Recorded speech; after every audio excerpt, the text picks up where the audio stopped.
ശബരിമല ഒരു മഹാസംഗമം, അയ്യപ്പ സംഗമം അല്ലേ? ആഗോള അയ്യപ്പ സംഗമം നടത്താനുള്ള ഗവൺമെന്റിന്റെ തീരുമാനം, ഗവൺമെന്റാണ് തീരുമാനം, ദേവസ്വം ബോർഡൊന്നുമല്ല. ദേവസ്വം ബോർഡൊക്കെ ഒരു പടം മാത്രമാണ്.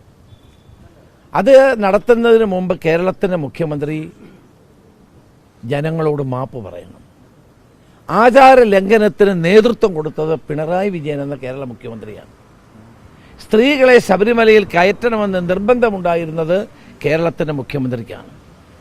അതിന് സർവ്വ പോലീസിനെ ഉപയോഗിച്ചുകൊണ്ട് അയ്യപ്പ ഭക്തന്മാരുടെ മനസ്സിനെ മുറിവേൽപ്പിച്ച സംഭവത്തിന് നേതൃത്വം കൊടുത്ത കേരളത്തിൻ്റെ മുഖ്യമന്ത്രി ഇന്ന് വരെ ആ സംഭവത്തിൽ ഖേദം പ്രകടിപ്പിക്കുകയോ വിശ്വാസികളുടെ മുറിവുണക്കാനുള്ള ഒരു പ്രസ്താവന പോലും അദ്ദേഹം നടത്തിയിട്ടില്ല. ഉമ്മൻചാണ്ടി ഗവൺമെൻറ് കാലത്താണ് ഈ ആചാരങ്ങൾ ലംഘിക്കാതിരിക്കാൻ വേണ്ടിയിട്ടുള്ള അഫിഡവിറ്റ് സുപ്രീം കോടതി നൽകിയത്. ആ അഫിഡവിറ്റ് തിരുത്തിക്കൊടുത്തത് ഈ ഗവൺമെൻറ്റാണ്, LDF ഗവൺമെൻറ്റാണ്. അവർ തിരുത്തിക്കൊടുത്ത അഫിഡവിറ്റിൻ്റെ ഫലമായിട്ടാണ് സുപ്രീം കോടതി വിധി ഉണ്ടായത്. അതുമായി ബന്ധപ്പെട്ട വിധി ഉണ്ടായപ്പോൾ തന്നെ ഞങ്ങൾ പറഞ്ഞിരുന്നു, നീതി ഇവിടെ ഉണ്ടാകണം, അയ്യപ്പ ഭക്തന്മാർക്ക് നീതി നൽകണം, അയ്യപ്പ വിശ്വാസികളായ ആളുകൾക്ക് അവരുടെ വിശ്വാസ പ്രമാണങ്ങളെ ഹനിക്കുന്ന നടപടി ഉണ്ടാകാൻ പാടില്ല. ഗവൺമെൻറ് എന്താ ചെയ്തേ? ആരാണ് ശബരിമലയിലെ ഭക്തന്മാരുടെ വികാരത്തെ വ്രണപ്പെടുത്തിയത്?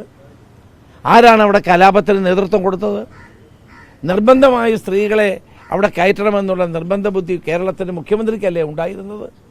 ഇതെല്ലാം ചെയ്തിട്ടും ഗോവിന്ദ മാസ്റ്റർ പറയുന്നത് ഞങ്ങൾ ഭക്തജനങ്ങളുടെ കൂടെയാണ്. അതെനിക്ക് മനസ്സിലാവുന്നില്ല. നേരത്തെ അദ്ദേഹം പറഞ്ഞത് അടഞ്ഞ അധ്യായമാണ് സ്ത്രീ പ്രവേശം. ഇന്നലെ പറഞ്ഞു എന്താണ്, കഴിഞ്ഞ അധ്യായമാണ്. അപ്പോൾ എല്ലാവർക്കും മനസ്സിലായല്ലോ അടഞ്ഞില്ല എന്നാണ് അദ്ദേഹം പറഞ്ഞതെന്ന്. ഗോവിന്ദ മാസ്റ്ററുടെ ഇന്നത്തെ പ്രസ്താവന കൂടെ ഒരു കാര്യം വ്യക്തമായിരിക്കുന്നു, ശബരിമലയിലെ യുവതി പ്രവേശം ഒരു കഴിഞ്ഞ അധ്യായമാണ്. ഇനി ഞങ്ങൾക്ക് അവസരമുണ്ടായാൽ ഞങ്ങൾ വീണ്ടും അത് പ്രവേശനം നടത്തുമെന്നാണ് അദ്ദേഹം പറയുന്നത്. ആ അഫിഡവിറ്റ് പിൻവലിക്കാൻ തയ്യാറുണ്ടോ ഗവൺമെൻറ്? ആ അഫിഡവിറ്റാണ് ഇവിടുത്തെ കാതലായ പ്രശ്നം. വിശ്വാസികളുടെ വികാരത്തെ വ്രണപ്പെടുത്തുന്ന സുപ്രീം കോടതിയുടെ ജഡ്ജ്മെൻ്റ് ഉണ്ടായത് ആ അഫിഡവിറ്റാണ്. ദേവസ്വം ബോർഡ് പ്രസിഡന്റ് പറഞ്ഞു, ആ ദേവസ്വം ബോർഡ് പ്രസിഡന്റ് അന്ന് ഞങ്ങളോടൊപ്പമായിരുന്നു. അദ്ദേഹം അതിനെതിരെ ഞങ്ങളോടൊപ്പം നിന്ന് സമരം ചെയ്ത ആളാണ്. ഇപ്പോൾ ദേവസ്വം ബോർഡ് പ്രസിഡന്റ് ആയെങ്കിലും അന്ന് ശബരിമലയിൽ സ്ത്രീ പ്രവേശനം നടത്തിയതിനെതിരെ നമ്മളോടൊപ്പം നിന്ന് സമരം ചെയ്ത ആളാണ്. അതുകൊണ്ട് ആ ദേവസ്വം ബോർഡ് പ്രസിഡന്റ് ആ സ്റ്റാൻഡ് എടുക്കാൻ പറ്റുള്ളൂ. നേരത്തെ ആ സ്റ്റാൻഡിലായിരുന്നല്ലോ അദ്ദേഹം ഉണ്ടായിരുന്നു. അപ്പം ഇവിടെ വളരെ വ്യക്തമാണ്, ഭക്തജനങ്ങളെ കബളിപ്പിക്കുക. അപ്പം തെരഞ്ഞെടുപ്പിന് വേണ്ടിയിട്ടുള്ള ഒരു സ്റ്റണ്ടാണിത്. തെരഞ്ഞെടുപ്പ് വരാൻ പോകുന്നു, പഞ്ചായത്ത് തെരഞ്ഞെടുപ്പ് വരാൻ പോകുന്നു, അത് കഴിഞ്ഞ് അസംബ്ലി തെരഞ്ഞെടുപ്പ് വരാൻ പോകുന്നു. അപ്പം തെരഞ്ഞെടുപ്പിനെ കണ്ടുകൊണ്ടുള്ള ഒരു സ്റ്റണ്ടാണ് ഇവിടെ നടത്താൻ ഉദ്ദേശിക്കുന്നത്. UDF ഗവൺമെൻറ് ഉണ്ടായിരുന്ന കാലത്താണ് ഏറ്റവും കൂടുതൽ ശബരിമലയിൽ വികസനം ഉണ്ടായത്. ഞാൻ അന്ന് MP ആയിരുന്ന കാലത്താണ് ഞാനും ഫ്രാൻസിസ് ജോർജും രാജഗോപാൽ, ഞങ്ങൾ 3 പേരാണ് ഒരു കമ്മിറ്റിയെ നിയോഗിച്ചു. അന്നത്തെ സ്പീക്കർ ബാലയോഗി, ലോക്സഭാ സ്പീക്കർ, അന്ന് ഞങ്ങളുടെ കമ്മിറ്റി പരിശോധിച്ച ശേഷം കൊടുത്ത റിപ്പോർട്ടിൻ്റെ വെളിച്ചത്തിലാണ് വനഭൂമി അനുവദിച്ചത്. അതേ തുടർന്ന് ഉമ്മൻചാണ്ടി ഗവൺമെൻറ്റാണ് ഏറ്റവും കൂടുതൽ വികസന പരിപാടികൾ ശബരിമലയിൽ നടത്താൻ മുൻകൈയെടുത്തത്. ഈ ഗവൺമെൻറ് ഒന്നും ചെയ്തിട്ടില്ല. ശബരിമലയ്ക്ക് വേണ്ടി അവരെന്ത് ചെയ്തു? തന്നെയുമല്ല, മറ്റൊരു പ്രധാനപ്പെട്ട കാര്യം, അതിൽ പങ്കെടുക്കുന്നവർക്ക് പ്രിവിലേജ്ഡ് ക്ലാസ്സാണ്. അതെന്തൊരു ഏർപ്പാടാണ്? എന്താണ് പ്രിവിലേജ്ഡ് ക്ലാസ്? അയ്യപ്പനെ കാണാൻ വരുന്നതിൽ എന്ത് പ്രിവിലേജാണ്? എല്ലാവരും ഒരുപോലാണ്. ഒരു പ്രിവിലേജും അംഗീകരിക്കാൻ പറ്റില്ല. ഒരു പ്രിവിലേജ് കാർഡ് ആർക്കും സ്വീകരിക്കാനും പറ്റില്ല. അവിടെ വരുന്നവരെല്ലാവരും ഒരുപോലെയാണ്. അത് വലിയ ആളാണെങ്കിലും ചെറിയ ആളാണെങ്കിലും പണ്ഡിതനാണെങ്കിലും പാമരനാണെങ്കിലും ധനികനാണെങ്കിലും പാവപ്പെട്ടവനാണ്, എല്ലാവരും ഒരുപോലെയാണ് അവിടെ. അതാണ് അവിടുത്തെ പ്രത്യേകത. ജാതിയും മതവും ഇല്ല അവിടെ, ജാതിയും മതമൊന്നുമില്ല, ആർക്കും പോകാം.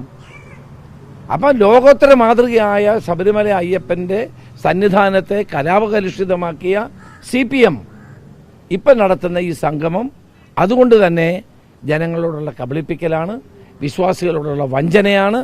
ആ വഞ്ചന ജനങ്ങൾക്ക് പൂർണ്ണമായി ബോധ്യപ്പെടും.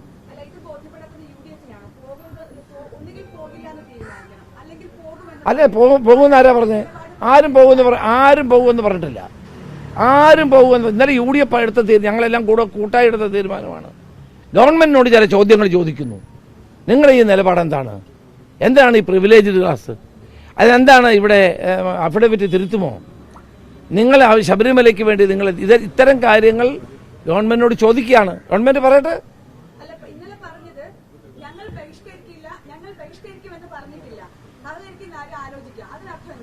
അതെ, ഇത് ബഹിഷ്കരിക്കുകയില്ല എന്നുള്ളതല്ല. ഇതെന്താ വല്ല നമ്മുടെ ഒരു പാർട്ടി പരിപാടിയോ അല്ലെങ്കിൽ ഒന്നും അല്ലല്ലോ. ഞങ്ങൾ ആലോചിച്ചെടുത്ത തീരുമാനമാണ്.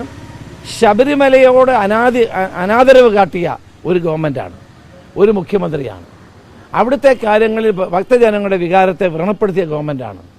ആ വ്രണപ്പെടുത്തിയ നടപടി പിൻവലി. ഇപ്പോൾ എൻ്റെയും ഉമ്മൻചാണ്ടിയുടെയും പേര് കേസുണ്ടായിരുന്നു.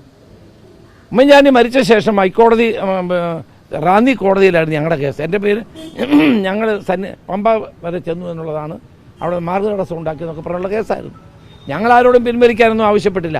കോടതി തന്നെ കണ്ടെത്തി ഇതിനകത്ത് യാതൊരു സാങ്കത്യവുമില്ല, ഈ കേസ് നിലനിൽക്കില്ല എന്ന് റാന്നി കോടതി തന്നെ കണ്ടെത്തിയതാണ്.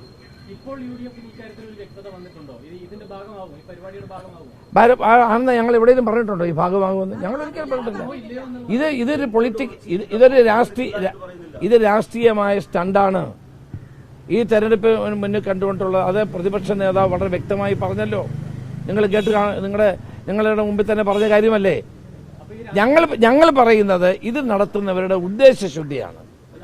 ഒരു മിനിറ്റ് ഞാൻ പറയട്ടെ, ഒരു മിനിറ്റ് പങ്കെടുക്കുമെന്ന് ആരെങ്കിലും പറഞ്ഞു? ഇവിടെ ആരും പറഞ്ഞില്ലല്ലോ. അപ്പം ഞങ്ങൾ പറഞ്ഞത് എന്താണ്? ഞങ്ങൾ 3-4 കാര്യങ്ങൾ ഉന്നയിക്കുകയാണ്. ആ ഉന്നയിക്കുന്ന കാര്യങ്ങളിൽ ഗവൺമെൻറ് മറുപടി പറയണം. കേസ് നാമദേവ ഘോഷയാത്ര നടത്തിയ ആയിരക്കണക്കിന് ആളുകളുടെ കേസുണ്ട്. എൻ്റെ ഈ ഉമ്മൻചാണ്ടിയുടെ പേരിൽ കേസുണ്ടായിരുന്നു. ഞങ്ങളാരും ആവശ്യപ്പെട്ടില്ല പിൻവലിക്കണമെന്ന്. ഞാൻ പറയട്ടെ, ഒരു മിനിറ്റ് അത് വേറെ. അത് അവർക്ക് നമ്മുടെ സംസ്ഥാനത്ത് എല്ലാ മതസംഘടനകൾക്കും അവരുടെ പ്രവർത്തന സ്വാതന്ത്ര്യമുണ്ട്. ശബരിമലയുടെ കാര്യത്തിൽ പ്രത്യേകിച്ചും NSS ഏത് കാലത്തും ഒരു നിലപാടുകൾ സ്വീകരിക്കുന്ന പ്രസ്ഥാനമാണ്. ആ ശബരിമലയുടെ കാര്യത്തിൽ ഇവിടെ സൂചിപ്പിച്ചപ്പോൾ നാമദേവ ഘോഷയാത്രയ്ക്ക് ഉൾപ്പെടെ നേതൃത്വം കൊടുത്ത NSS ആണ്. അപ്പോൾ ശബരിമലയുടെ കാര്യത്തിൽ അവർക്കൊരു തീരുമാനം എപ്പോഴും ഉള്ളതാണ്. അതിനൊന്നും ഞങ്ങളാരും ചോദ്യം ചെയ്യുന്നില്ല. ഇവിടുത്തെ പ്രശ്നം എന്താണ്? ഈ പാവപ്പെട്ട ആളുകളുടെ എല്ലാവരുടെയും പേര് കേസെടുത്തിരിക്കുന്നു. എത്ര വർഷമായി? ഈ കേസ് പിൻവലിച്ചോ? ഉമ്മൻചാണ്ടിയുടെ എൻ്റെയും പേരിലുള്ള കേസ് റാന്നി കോടതി സ്വയം പരിശോധിച്ച ശേഷമാണ് ഇതിനകത്ത് യാതൊരു അടിസ്ഥാനവും ഇല്ല എന്ന് പറഞ്ഞ് തള്ളിക്കളഞ്ഞത്. ഇതുപോലെ ആയിരക്കണക്കിന് ആളുകളുടെ പേര് കേസുണ്ട്. അത് പിൻവലിച്ചിട്ടില്ലല്ലോ. അഫിഡവിറ്റ് പിൻവലിച്ചിട്ടില്ലല്ലോ. ഈ പ്രിവിലേജ്ഡ് ക്ലാസ് എങ്ങനെ ഉണ്ടാകുന്നു എന്ന് വ്യക്തമാക്കണ്ടേ? അപ്പോൾ ഇത് തെരഞ്ഞെടുപ്പിന് മുന്നിൽ കണ്ടുകൊണ്ടുള്ള ഒരു തെരഞ്ഞെടുപ്പ് സ്റ്റണ്ടാണ്. അതുകൊണ്ടാണ് ഞങ്ങൾ ഗവൺമെൻറ്റിനോട് പറയുന്നത്, നിങ്ങൾ ഇത്തരം കാര്യങ്ങളിൽ നിങ്ങളുടെ നിലപാട് വ്യക്തമാക്കുക. ഇന്നലെ ദേവസ്വം മന്ത്രി അതിനെ മുഴുവൻ തള്ളിക്കളഞ്ഞില്ലേ? ദേവസ്വം മന്ത്രി എന്താ പറഞ്ഞത്? അത് വേറെ ഇത് വേറെ. അതെങ്ങനെയാവുന്നത്? ശബരിമലയിൽ സ്ത്രീ പ്രവേശനം നടത്തിയ ആളുകൾ അതിൽ റിഗ്രറ്റ് ചെയ്യുന്നുണ്ടോ? അതിൽ ഞങ്ങൾക്ക് തെറ്റുപറ്റിപ്പോയെന്ന് പറയുന്നുണ്ടോ? അവർ ജനങ്ങളോട് പശ്ചാത്തലം ഇന്ന് വരെ കേരളത്തിൻ്റെ മുഖ്യമന്ത്രി ഇത് സംബന്ധിച്ച് ഒരക്ഷരം മിണ്ടിയിട്ടില്ല. ഇപ്പോഴും തൻ്റെ നിലപാടിൽ അദ്ദേഹം അന്നത്തെ നിലപാടിൽ തന്നെ നിൽക്കുകയാണ്. അല്ലെന്ന് പറഞ്ഞിട്ടില്ലല്ലോ. ആ വ്യക്തിയാണ് ഇവിടെ ശബരിമല ആഗോള സംഗമം നടത്തുന്നത്. അതാണ് ഇവിടുത്തെ പ്രശ്നം. അത് ജനങ്ങൾ മനസ്സിലാക്കും എന്നാണ് ഞങ്ങൾക്ക് പറയാം.